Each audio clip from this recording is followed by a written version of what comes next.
இந்த செறிவூட்டப்பட்ட யுரேனியத்தை என்ன பண்றது? ஒன்னும் ஈரானுக்குள்ளேயே ஒரு பாதுகாப்பான இடத்தில் மேலும் செறிவூட்டாமல் அதை அப்படியே வைக்க வேண்டும் சர்வதேச கண்காணிப்பில். இல்லை என்றால் இரண்டு நாட்டுக்கும் பொதுவான மூன்றாம் தரப்பு ஒரு நாட்டுக்கு இதை ஒப்படைச்சு பாதுகாக்கணும். மூன்றாம் தரப்பு நாடுனா இப்போதைய நிலையில் பாகிஸ்தானுக்கு மட்டும் தான் ஒப்படைக்க முடியும். அமெரிக்காவை பொறுத்தவரையில் காசா ஓர் அது இதில் தான் வந்து கத்தார் வந்து மீடியேட் பண்ணுவாங்க.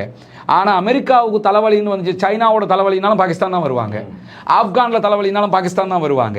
அதனால் எப்படியாவது அமெரிக்காவுக்காகவாவது ஈரானை சம்மதிக்க வைக்க வேண்டிய இடத்துல பாகிஸ்தானியர்கள் இருக்கிறாங்க. ஏன்னா அடுத்து இருக்கக்கூடிய அவங்க ஒட்டோமான் கலிஃபேட் வச்சுக்கிட்டு இருந்தவங்க, துருக்கியை வீழ்த்தணும், துருக்கி மேலே தான் அடுத்த அபாண்டங்கள் சொல்லப்படும்னு வெளிப்படையாகவே துருக்கியினுடைய ஃபாரின் மினிஸ்டர் மிக தெளிவாக பேசுகிறார். ஆனால் இந்த இடத்துல சவுதியை ஈரான் தாக்கும்போது பாகிஸ்தான் வரல. ஏன் வரலன்னு கேட்டால் ஆல்ரெடி ஈரானுக்கும் பாகிஸ்தானுக்கும் இடையில ஒரு நட்பு இருக்குது, அதனால வரல. இதே சவுதிய ஈரான் இல்லாம வேற ஒரு நாடு தாக்கி இருந்தா பாகிஸ்தான் வந்திருப்பாங்க. யுஏஇக்கு கடன் கொடுக்க இருக்குது, அதாவது பாகிஸ்தான் கடன் கொடுக்க இருக்கிறாங்க. அந்த கடனை நாங்க அடைக்கிறதுக்கு ரெடின்ட்டாரு. உங்களுக்கே பாகிஸ்தான் நிலைமை தெரியும், அங்க சாப்பிட வழி இல்லாம இருக்காங்க. ஏன் லெபனானை ஈரான் சேர்த்து கொண்டு இந்த பயணத்திலே பயணிக்கிறது? ஏன்னா அவங்க சப்போர்ட்டிவா வந்தாங்கல்ல. ஹிஸ்புல்லாக்கள் இந்த யுத்தத்துல ஈரானுக்கு சப்போர்ட்டிவா இஸ்ரேல் மேல அட்டாக் பண்றாங்கல்ல. அப்ப இப்ப நீங்க அவங்கள விட்டுட்டு போனீங்கன்னா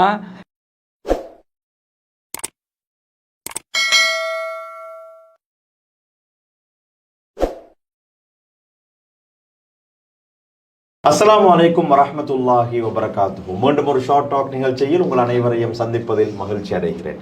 இன்னும் கூட அமெரிக்கா, இஸ்ரேல், ஈரான் போர் விவகாரம் குறித்து உங்களோடு பேசுவதற்கு நாங்கள் தயாராக இருக்கின்றோம். குறிப்பாக இந்த யுத்தம் இப்போது யுத்த நிறுத்தத்திலே இருக்கின்றது. கடந்த ஞாயிற்றுக்கிழமை யுத்த நிறுத்தம் சம்பந்தமாக, நிரந்தர யுத்த நிறுத்தம் சம்பந்தமான விரிவான ஒரு பேச்சுவார்த்தை நடைபெற்று தோல்வியிலே முடிவடைந்திருக்கின்றது.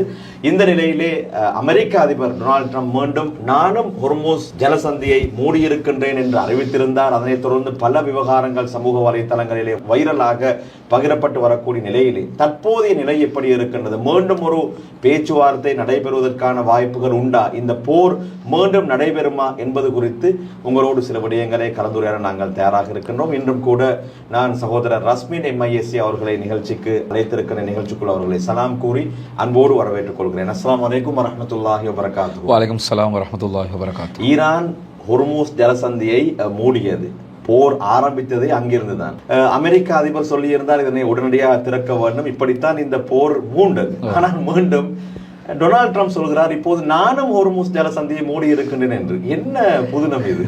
அது என்னன்னா, இந்த யுத்தத்தில் ஒரு ஆயுதம் ரொம்ப முக்கியங்கிற வகையில் அமெரிக்காட்ட இருக்கிற மிகப்பெரிய ஆயுதம் அணு ஆயுதம். ஈரான் அதை தயாரிச்சிடக்கூடாது, தயாரிக்க போறாங்கிறது தான் இஸ்ரேல் அமெரிக்காவினுடைய குற்றச்சாட்டு. இதை தயாரிக்கிறத நிறுத்த போறோம், அணுவை செறிவூட்டுறதை நிறுத்த போறோம்னு சொல்லி தான் யுத்தத்துக்கு வந்தாங்க. ஈரான் அணு ஆயுதத்தை விட பெரிய ஆயுதமாக ஹொர்முஸை இழுத்து மூடி விட்டாங்க. இழுத்து மூடினா கப்பல் போக்குவரத்து எல்லாமே ஸ்தம்பிச்சடிச்சு, எனவே பிஸ்னஸ் எல்லாமே எல்லா நாடுகள்லையும் ஒன்றும் பண்ண முடியாத பெரிய இழப்பாக எல்லா நாடுகளுக்கும் ஆகியிருக்கு. நமக்கு தெரியும், பெரிய பெட்ரோல் கிரைசிஸ் எல்லா நாடுகள்லையும் இருக்குது. இப்போ இந்த யுத்தத்தினுடைய டேர்னிங் பாயிண்டாக எது வந்ததுன்னா, யுத்தத்தை நிறுத்துவதாக இருந்தால் ஹொர்முஸை ஈரான் திறக்க வேண்டும். அப்ப யுத்த நிறுத்தத்துக்கு வந்ததே எதுக்குன்னு கேட்டா ஹொர்முஸை திறக்கிறதுக்கு தான். பேச்சுவார்த்தையில வந்து ஈரான் வச்ச டிமாண்டை அமெரிக்கா ஏற்றுக்கொள்ளாத காரணத்தினால நாங்க ஹொர்முஸை திறக்கவும் மாட்டோம், நீ சண்டைன்னு சொல்லிட்டு கிளம்பி வந்துட்டாங்க ஈரான். கிளம்பி வந்ததுக்கு பிறகு நீ என்ன ஹொர்முஸை மூடுறது, நானே மூடுறேன்னு சொல்லி அமெரிக்க அதிபர் என்ன பண்ணிட்டாருன்னா, அமெரிக்காவுடைய போர்சஸை போட்டு நான் மூட போறேன் ஒரு பகுதியை மூடி இருக்கிறாரு. ஆனா இதுல ஈரானுக்கு எந்த நஷ்டமும் கிடையாது. ஈரானை பொறுத்தவரை நீங்க ஹொர்முஸுக்கு உள்ள போறனாலும் வெளியே வர்றனாலும் ஈரான் கேட்டுட்டு தான் போகணும், இல்லைன்னா ஈரான் உங்களுக்கு அடிப்பாங்க. இதே நேரத்தில் அமெரிக்கா என்ன சொல்றாங்கன்னா, அமெரிக்காவுக்கு ஆதரவான கப்பல்கள் போகலாம் வரலாம், ஈரானுடைய கப்பல்கள் போகும்போது நாங்கள் தடுத்து நிறுத்துவோம்னாங்க. இன்றைக்கு 3 நாளாக மூடி வச்சிருக்கிறாரு. 3 நாளும் ஈரானுடைய கப்பல் போகுது, சீனாவுடைய கப்பல் போகுது, அமெரிக்காவால் ஒன்றும் பண்ண முடியலை. நேற்று ஈரானுடைய உள்நாட்டு அலுவல்கள் அமைச்சர் என்ன சொல்லியிருந்தாருன்னா, ஈரானுங்கிறது 8000 கிலோமீட்டர் பரப்பளவு, நீரிலும் நிலத்திலும் பரப்பளவு கொண்ட ஒரு நாடு. ஈரானில் எந்த பகுதியை மூட போறீங்க, நீங்கள் எந்த பகுதியை மூடினாலும் ஏதாவது ஒரு பகுதியால் நாங்கள் கப்பலை கொண்டு வந்துருக்கோம். நேற்று இமாம் ஹொமைனி துறைமுகத்திற்கு மாபெரும் டேங்கர் ஒன்னே போனது, அமெரிக்காவால் ஒன்றும் செய்ய முடியலை. அது நம்ம ஏற்கனவே சொன்ன மாதிரி தான், இதை திறக்கிறதுக்கு தான் நான் போறேன்னு சொல்லிட்டு போய் அவரே மூடி வச்சிருக்கிறாரு. இப்போ அதை மூடி எவ்வளவு காலம் வைப்பாரு? இப்போ உள்ள நிலைமையில ஈரானை பொறுத்தவரை அவங்களோட நாடு, அவங்களோட ஃபோர்ஸஸ் இருக்கிறாங்க, அவங்க மூடிட்டு உள்ள வராத வந்து அடிப்பேன்னு சொல்லலாம். இது அமெரிக்கா எங்க இருக்கு, அமெரிக்காவோட ஃபோர்ஸஸ் இங்க கொண்டாந்து வச்சுட்டு அதுக்கு கோடிக்கணக்கு பில்லியன் கணக்கு செலவழிச்சு எத்தனை நாளைக்கு வைப்பாரு? அதனால இது சாத்தியப்படாத ஒன்றாக மாறிவிடும்.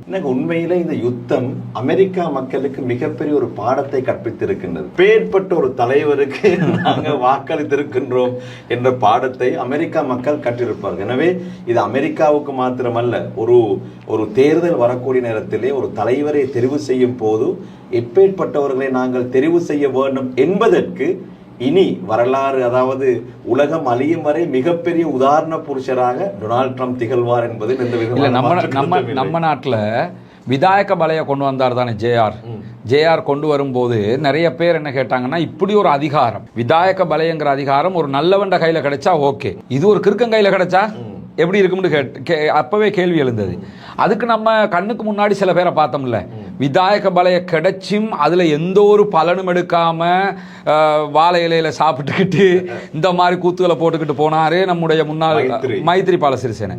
அதுக்கு பிறகு கோட்டா வந்தார். நான் பேசுற எல்லாமே கெசட்டுன்னு அந்தாது. அப்ப அந்த ஒரு பவருங்கிறது கிடைக்கிறது. இப்ப அனுராதை எப்படி பண்றாருங்கிறது உலகம் பார்த்துக்கிட்டு இருக்கு. விதாயக பலை தான் கிடைச்சிருக்கு அவருக்கு, ஆனா அதை அவர் எவ்வளவு நேர்த்தியாக பண்றாருங்கிறத பாக்குறாங்க. இது மாதிரி ஒரு பவருங்கிறது கிடைக்க வேண்டிய கையில கிடைச்சா அது பிரச்சனை இல்லை, ஆனா ட்ரம்ப் மாதிரி ஒருத்தண்ட கையில கிடைச்சா என்ன ஆகும்ங்கிறது தான் உலகம் பார்த்துக்கிட்டு இருக்குது ஒவ்வொரு நாளும். இப்போ ட்ரம்பை பொறுத்தவரையில் இமானுவேல் மெக்ரான், பிரான்சினுடைய அதிபர், அவரை என்ன சொல்றாருன்னா, கொஞ்சம் யோசிச்சு பேசுங்க, நிறைய பேசாதீங்கிறாரு.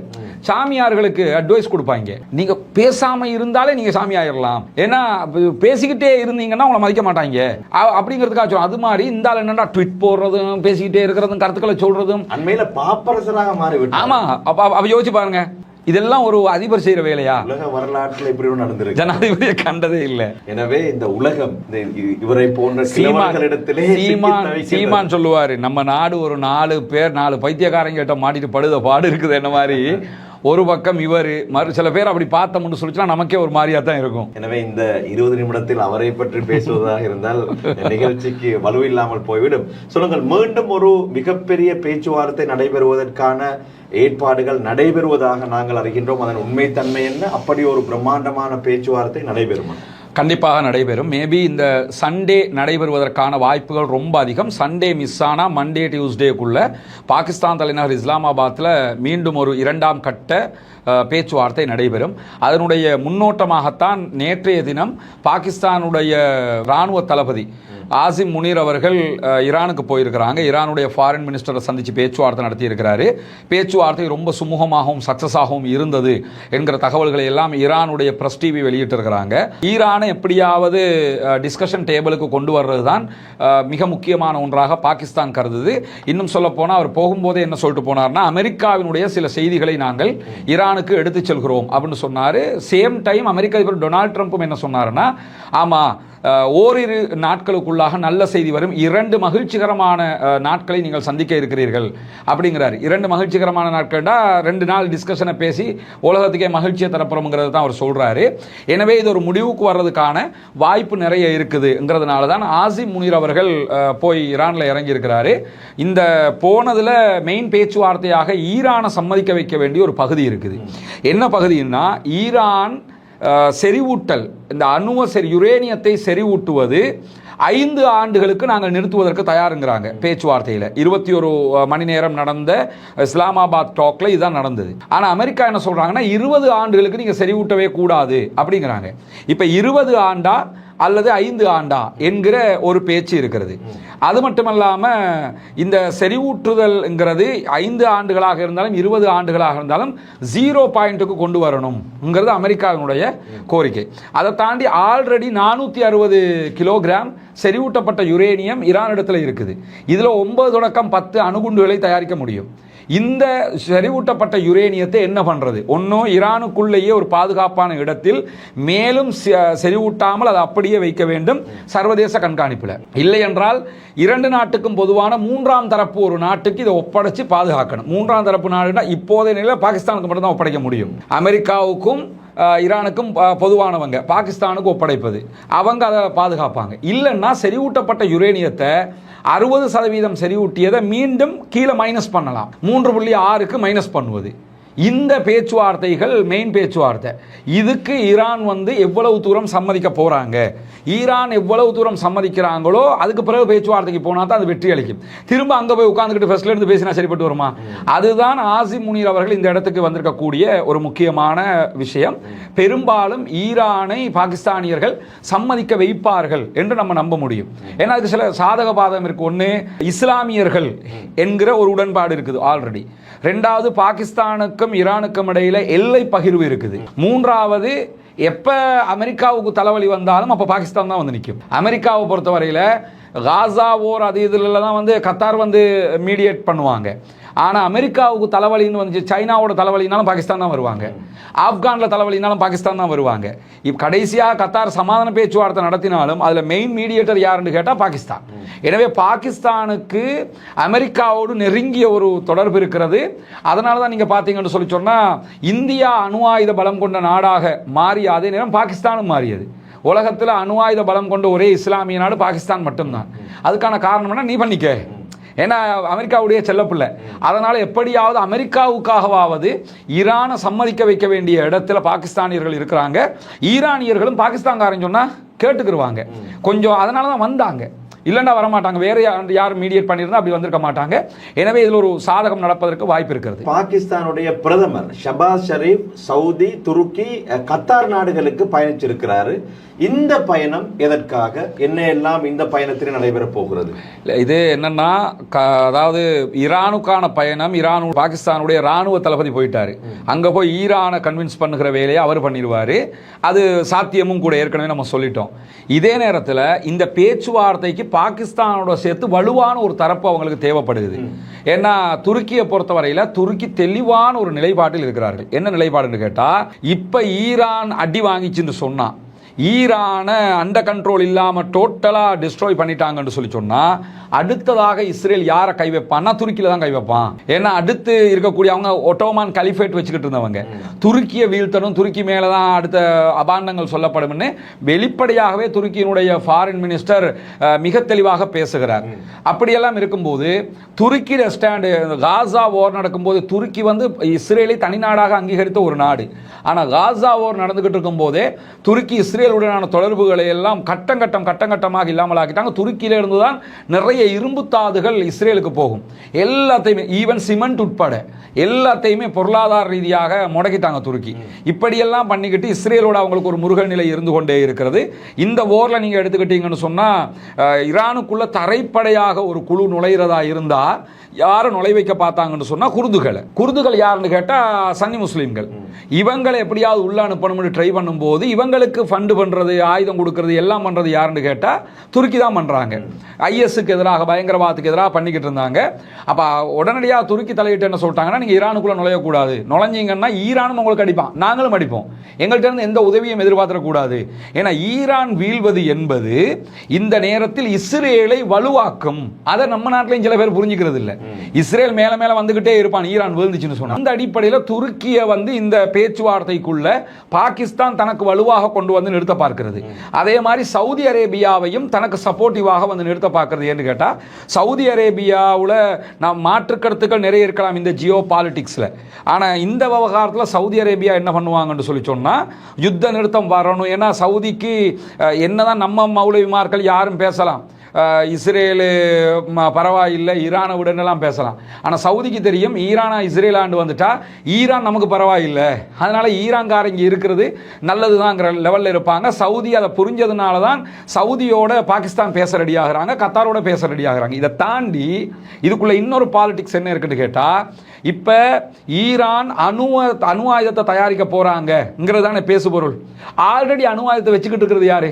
பாகிஸ்தான். ஆல்ரெடி பாகிஸ்தானுக்கும் சவுதிக்கும் இடையில ஒரு ஒப்பந்தம் பண்ணிக்கிட்டாங்க. இந்த காசா போர் நடந்துகிட்டு இருக்கும் போது சவுதியை யாராவது தாக்கினா பாகிஸ்தான் வரும், பாகிஸ்தானை யாராவது தாக்கினா சவுதி வரும்.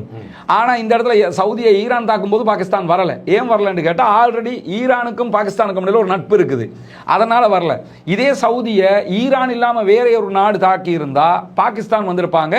சவுதிக்கு முழுக்க சவுதியினுடைய ரோயல் போர்சஸ் ஆக இருந்தாலும் சரி, எல்லா போர்சஸுக்குமே பயிற்சி கொடுக்கிறது வந்து பாகிஸ்தான் தான். அதை புரிஞ்சுக்கிறோம். சவுதி ராணுவம் எல்லாம் வச்சிருக்கிறான், அவங்களுக்கு பயிற்சி கொடுக்கறது முழுக்க பாகிஸ்தான் ராணுவம் தான் கொடுப்பாங்க, எல்லா இன்டெலிஜென்ஸ் வேலையெல்லாம் அவங்க தான் பண்ணுவாங்க. எனவே சவுதி பாகிஸ்தான் தொடர்புங்கிறது ரொம்ப முக்கியம். இதை தாண்டி சவுதி பாகிஸ்தான், சவுதி ஈஜிப்ட் ராணுவ வலிமை கொண்ட ஒரு நாடு. இஸ்ரேலுக்கு அவர்கள் இஸ்ரேலை தனி நாடாக அங்கீகரித்திருந்தாலும் ஒரு முருகலோடு இருக்கக்கூடிய நாடு தான். அப்துல் ஃபத்தா சிசி முழுக்க இஸ்ரேலை ஆதரிக்கிற ஒரு ஆள் நாடுன்னு எடுத்துக்கிட்டீங்கன்னா, இப்போ இந்த சவுதி என்ன பண்ணுறாங்கன்னு கேட்டால் ஈஜிப்டையும் தங்களுடைய லைனுக்குள்ளே கொண்டு வந்து வச்சிருக்கிறாங்க. அதை தாண்டி துருக்கி, சவுதி அரேபியா, துருக்கியினுடைய கடற்படைக்கும் சவுதி அரேபியாவுடைய கடற்படைக்கும் இடையில் அண்மையில் ஒரு ஒப்பந்தம் கூட நடைபெற்றது. அப்போ துருக்கி, எகிப்து, சவுதி அரேபியா, பாகிஸ்தான், கத்தர், இந்த நாடுகள் எல்லாம் ஒரு லைனுக்கு வர்றாங்கன்னு கேட்டால் ஒரு ராணுவ வலிமை நம்ம எல்லாரும் ஒன்றாக வரணுங்கிற மாதிரியான ஒரு லைனுக்கு வர்றாங்க. எனவே இவங்க எல்லாம் ஒன்று சேர்ந்து ஒரு பக்கம் நின்று அமெரிக்காவுக்கு அழுத்தம் கொடுக்க முடியும். இவங்க எல்லாமே அமெரிக்கா, இவங்க சொன்னா கேட்குற இடத்துல அமெரிக்கா இருப்பான். அந்த அழுத்தத்தை உண்டாக்குறதுக்கு தான் அமெரிக்கா இப்போ ஈரானை சம்மதிக்க வைக்கிறது ஒரு பக்கம், அமெரிக்காவை சம்மதிக்க வைக்கணும்ல, அதுக்காக வேண்டி தான் என்ன பண்ணுறாங்கன்னு கேட்டால் இந்த பேச்சுவார்த்தைக்குள்ள கத்தரை கொண்டு வர்றாங்க.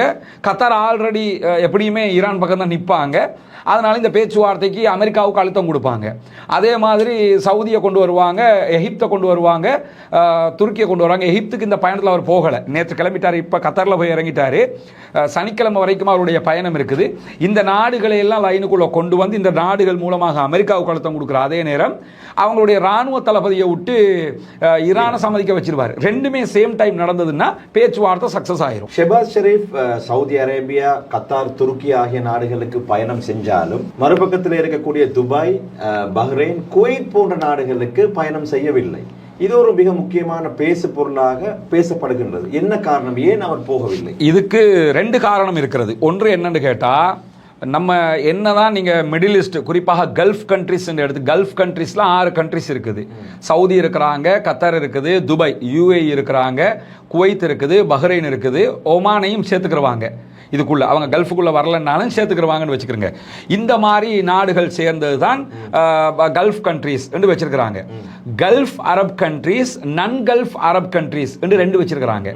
நன் கல்ஃப் அரப் கண்ட்ரீஸ் எடுத்துக்கிட்டீங்கன்னு சொன்னா அதுக்குள்ள எகிப்தும் வருவாங்க.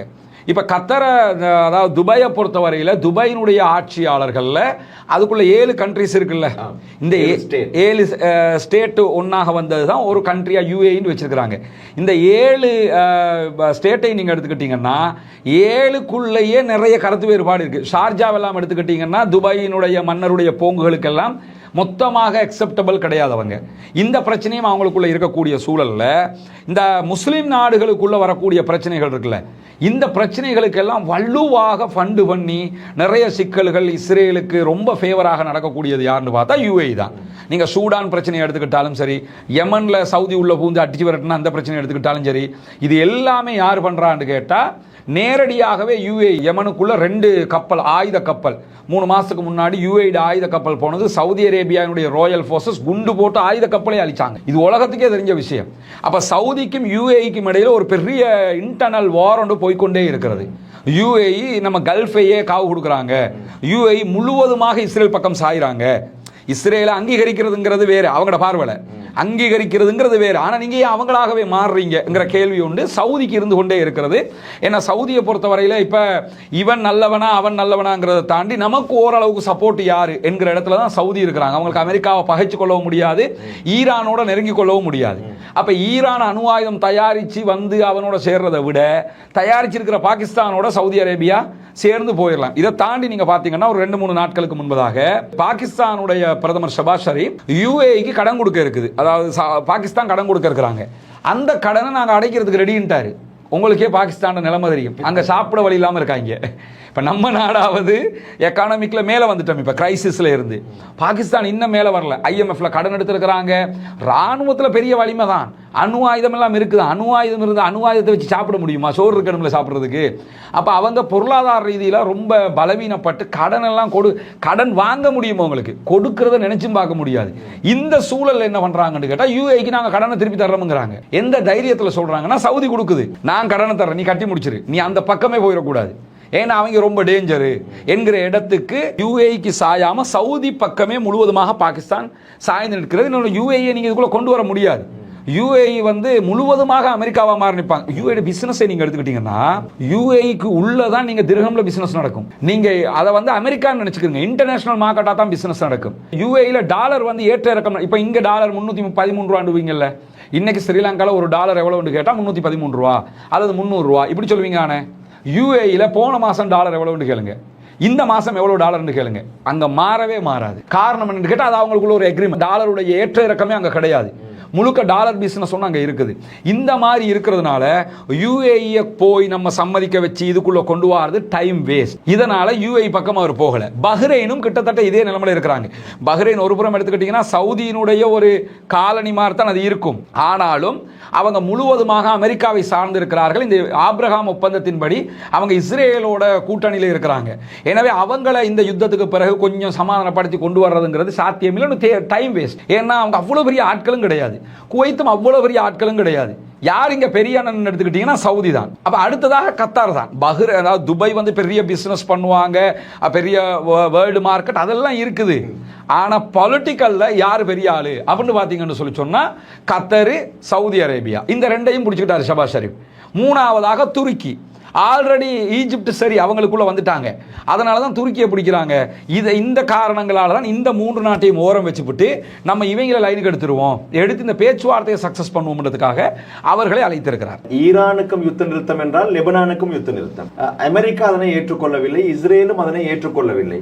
இப்போது லெபனானுடன் தனியான ஒரு பேச்சுவார்த்தை நடைபெற போவதாக நான் அறிகின்றேன். அந்த விடயம், அந்த செய்தி தொடர்பிலான விளக்கத்தை தான். அதாவது இந்த யுத்தத்தை நீங்க எடுத்துக்கிட்டீங்கன்னா ஈரான் மேல அமெரிக்கா இஸ்ரேல் தாக்குதல் நடத்துறாங்க. இதே நேரத்தில் இஸ்ரேல் ஆல்ரெடி லெபனான் மேல தாக்குதல் நடத்திக்கிட்டே இருக்கிறாங்க யுத்த நிறுத்தத்தை மீறி. அப்படி நடக்கும்போது ஈரானோட சண்டை ஆனத்தோட ஈரானுக்கு சப்போர்ட்டிவா லெபனான்ல இருக்கக்கூடிய ஹிஸ்புல்லாக்கள் இஸ்ரேல் மேல தாக்குதல் நடத்த ஆரம்பிக்கிறாங்க. இன்னைக்கும் கடுமையான அட்டாக் நடந்து கொண்டிருக்குது. இந்த சூழல்ல நம்ம யுத்தத்தை நிறுத்துவோம்னு சொல்லி ஒரு ப்ரொபோசலை அமெரிக்கா தரும்போது ஈரான் என்ன சொல்றாங்கன்னா, ஓகே யுத்தத்தை நிறுத்திக்கிடுவோம்.